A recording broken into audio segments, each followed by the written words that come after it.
Boa tarde, meus queridos alunos, professor Érico Cronenberg. Hoje, 5 de maio de 2020, desculpa. E vamos começar nossa aula sobre essa civilização da Antiguidade Oriental, que tem algumas características peculiares de outras civilizações, assim como os hebreus tinham a característica peculiar do monoteísmo, os fenícios eles têm características peculiares, principalmente no comércio e navegação, especialistas principalmente nessa área, beleza? Então, vamos lá, civilização dos fenícios. Primeira coisa, localizar a civilização dos fenícios. Né? Eles estão ali numa estreita faixa de terra de 200 quilômetros, né, por 40 quilômetros de largura, e a localização atual deles é na região do atual Líbano, certo? Líbano e uma parte ainda da Síria. Então, a região onde eles desenvolveram nos seus vales, que era um território pequeno, né, a parte dos vales propícios à pecuária, à agricultura. Né? Então, eles desenvolvem nessa área a criação de gado, agricultura, trigo, videiras, oliveiras. Né?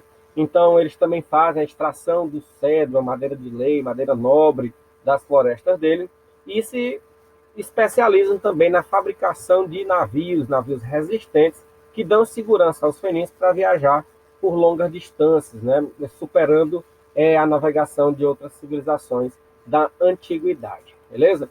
Mas aí vem a questão, por que então se destacam na navegação e no comércio, já que eles desenvolveram atividade agrícola, desenvolveram uma atividade pecuarista? Pois bem, porque os fenícios nessa área, eles se encontravam limitados, né, uma cadeia montanhosa que praticamente impedia que ele desenvolvesse essa agricultura e a pecuária na região do interior, como está aqui, ó. Montanhas limitaram o avanço para o interior. E também na região do litoral, na costa, nós temos portos naturais que vão dar condição de promover a navegação. Já tinha madeira, não é, o cedro, e aí eles vão também se especializar na construção de navios, como eu já disse, e estão ali de peito aberto para o mar Mediterrâneo, com seus portos naturais. Então, eles se vão para o mar, beleza? Então, vamos lá continuar nossa aula sobre os fenícios. Pois bem, vocês estão vendo aqui, né, você vê essa imagem, é uma região ali de Beirute, né, atual capital do Líbano. Na antiguidade, aí se localizava a cidade fenícia de Biblos. Né? Então, vocês estão vendo aí essa característica de peito aberto para o mar, certo? Então, vamos lá continuar. E primeira organização política dos fenícios, eles se destacam porque eles não vão se caracterizar como um império, como foi entre algumas civilizações da Mesopotâmia, o Egito Antigo, certo? Mais na frente o Império Romano, Persa, Macedônio. E aí, no caso, os fenícios eles se organizavam politicamente em cidades-estado, ou seja, os fenícios não formaram império, certo? Então vamos lá. Essas organizações de cidades-estados, ou seja, uma organização política, é semelhante ao dos povos maias, né, na América, ao dos gregos também não vão constituir império, eles se organizam politicamente em cidades-estado, são cidades autônomas, né, que têm características de governo próprio, que têm seus deuses próprios, ou normalmente seu deus principal próprio. Então, assim, os fenícios eles têm essa característica de organização política em cidades-estados, o poder é descentralizado. Aqui está uma das principais, Ugarit, Biblos, Beritos, Sidon e Tiro, beleza? Essas cidades, né, se especializando, esses povos dessas cidades se especializando no comércio marítimo, vão concorrer, né, com o comércio marítimo de outras civilizações, principalmente assírios e egípcios. E entre 1400, eu posso até recuar um pouquinho, 1500 a 700, é o auge dessa liderança do comércio marítimo pelo mar Mediterrâneo, dessas cidades fenícias. Não que todas dominavam, mas sempre há alguma que era superior à outra, ou seja, que tem seu momento. E eu destaquei aqui Biblos, né, que no momento se desenvolveu com negócios com os egípcios, trocando seus produtos com os produtos egípcios, vendendo, comprando, se aperfeiçoando, não é? Por exemplo, a sua manufatura, o seu artesanato é muito refinado, é muito próprio, certo? Assim, de grande importância no comércio fenício, beleza? Sidon, né, que passa também, no seu momento, controlar o mar Egeu, né, estabelece negócio com os gregos, e Tiro, né, quando chega o seu momento, eles navegam até a região da Inglaterra, ao norte, e ao sul, né, da costa ocidental africana. E uma coisa já interessante que a gente pode pensar é fenícios negociando com egípcios, com alguns povos da Mesopotâmia, fenícios negociando com gregos. E aí eu quero dizer para vocês que essas civilizações, por mais que a gente estude uma após outra, não quer dizer que elas não conviveram entre si, elas coexistiram, certo? Então essas cidades, essas civilizações, elas desenvolveram contatos culturais, trocas culturais. Por exemplo, os fenícios, eles aprenderam muito com a cultura de outros povos que eles negociavam. E para você entender também que essas civilizações não existia uma, depois finaliza para existir outra. Elas coexistiram, beleza? Então vamos lá continuar nossa aula sobre os fenícios. E aí você vê na imagem aqui, né, uma ilustração de um barco fenício, feita com base em pintura egípcia. E aí você tem aqui a cena mostrando trabalhadores descarregando mercadorias de um navio fenício.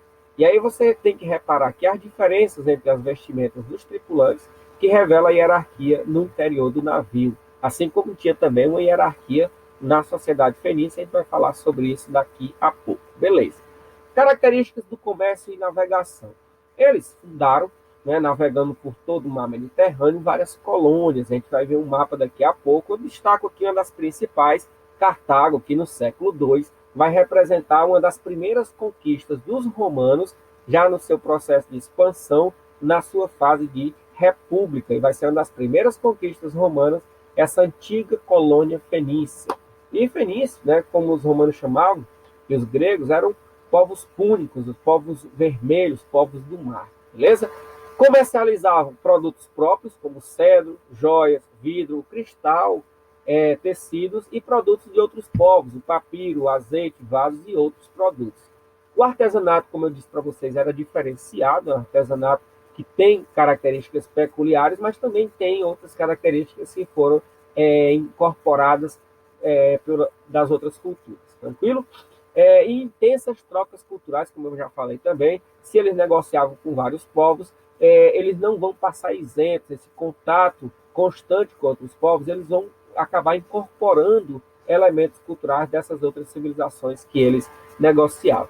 E aí o mapa, né, que eu falei para vocês, deixa eu destacar aqui, nessa área da Europa, mar Mediterrâneo e África. E aí nós temos cada pontinho vermelho desse aqui representando uma colônia fenícia, beleza? E aqui, ó, a localização de Cartago. Vamos para a legenda do mapa. Observe as colônias fenícias no mapa.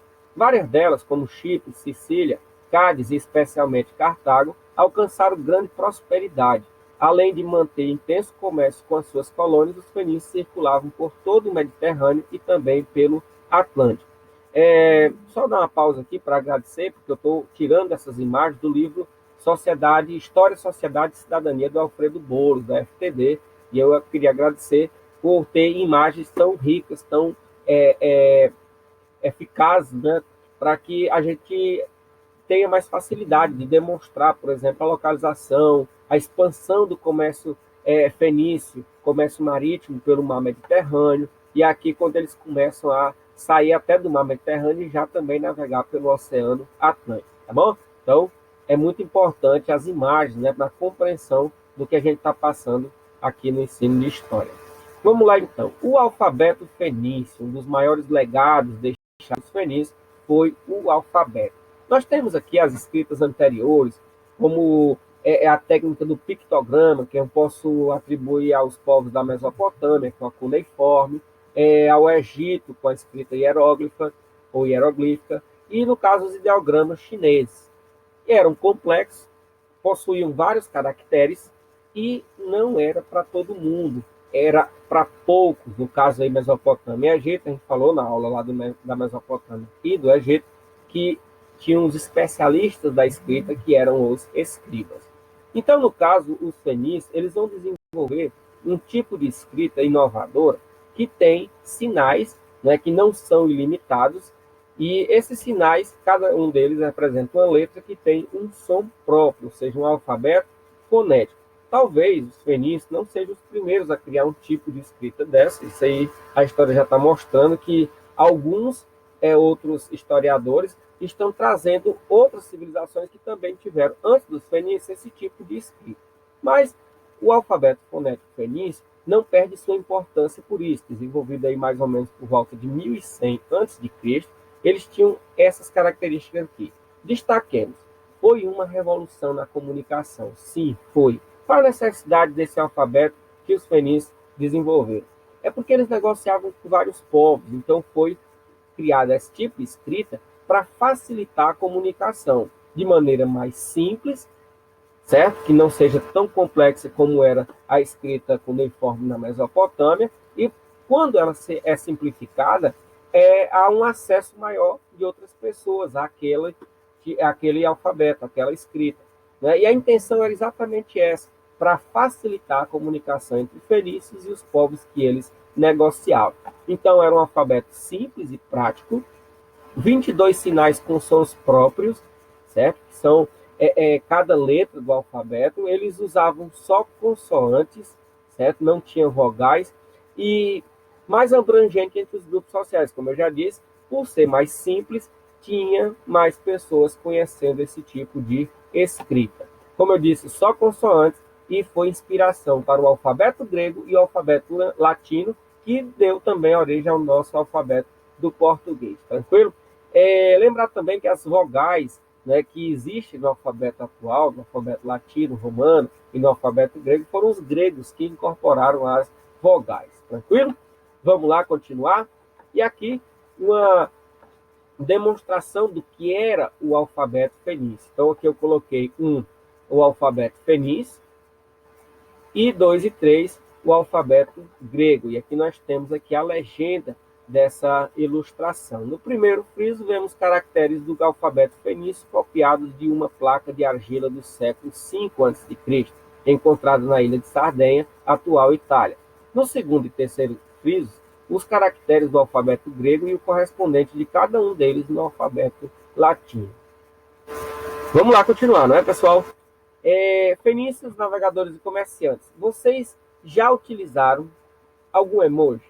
Certo, com certeza todo mundo hoje está conectado na internet, tem as redes sociais, e muitas vezes nós não expressamos nossos sentimentos, nossas emoções a partir de letras, de palavras, e simplesmente usamos emojis, certo? Então, nos dias atuais, muitos internautas usam uma linguagem com abreviaturas, como também, em vez de também, né?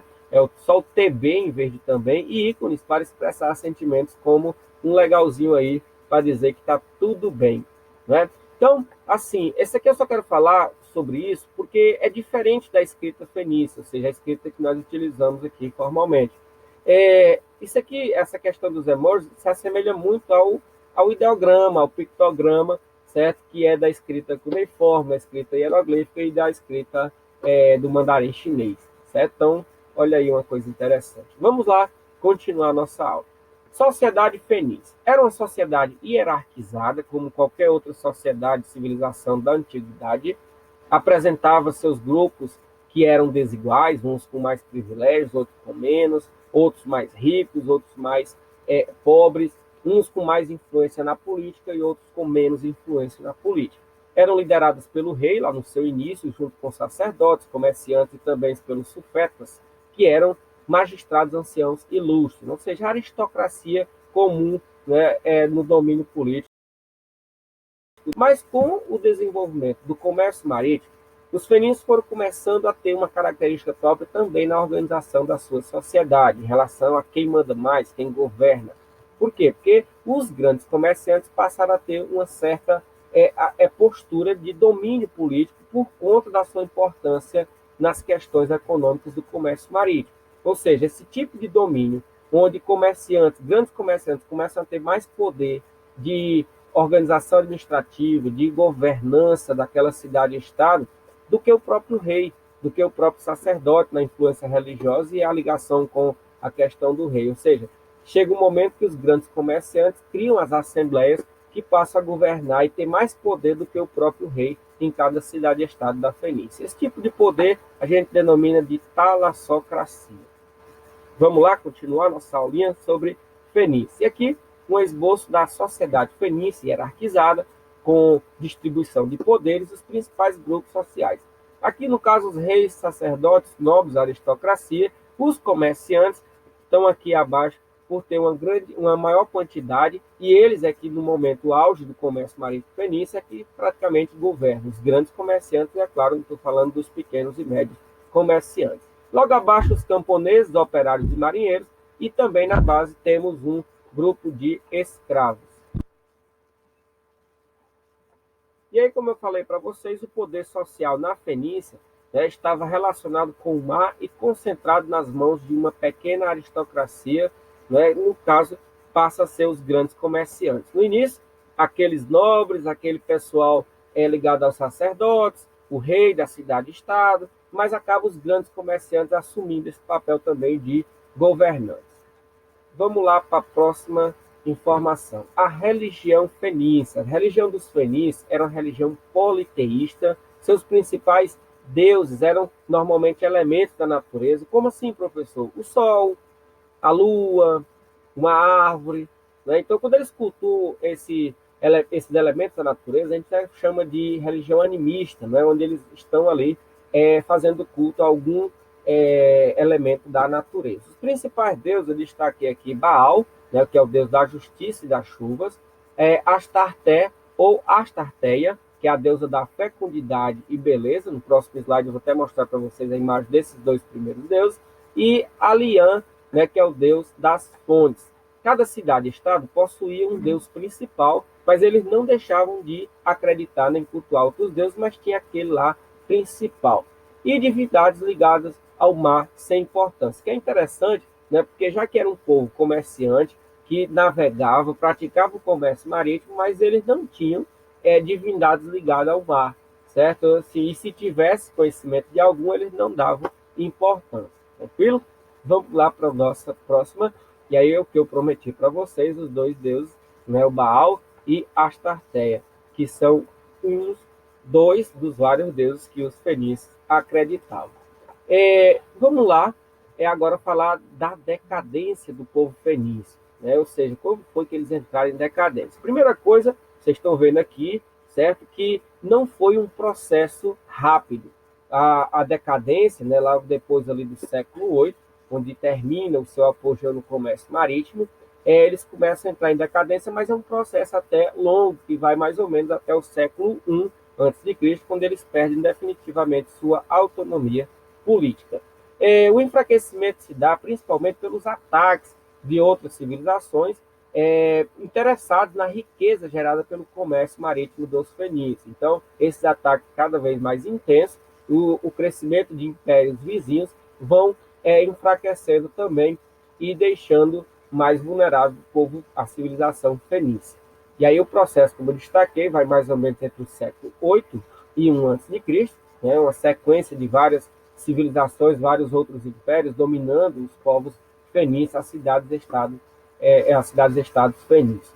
É muito semelhante, né, que o Egito também passa por esse processo de ser dominado pelos persas, macedônios e, por fim, romanos, né, porque é muito próximo ali a região dos egípcios, a região dos fenícios. Tranquilo? E aí, por volta dos 64 a.C., século I a.C., os romanos dominam a região onde existem as cidades-estados fenícios, né? E, por fim, só uma imagenzinha aqui para vocês, né, onde fala da decadência, que são ruínas da antiga cidade fenícia de Biblos. E aí vocês estão aí vendo essa imagem, né, dessas ruínas de uma antiga cidade-estado fenícia. E aí, pessoal, eu encerro por aqui, espero que tenham gostado. E até a próxima, vamos falar aí do Império Persa, né, da civilização persa. Beleza, pessoal? Fui, até logo e até a próxima.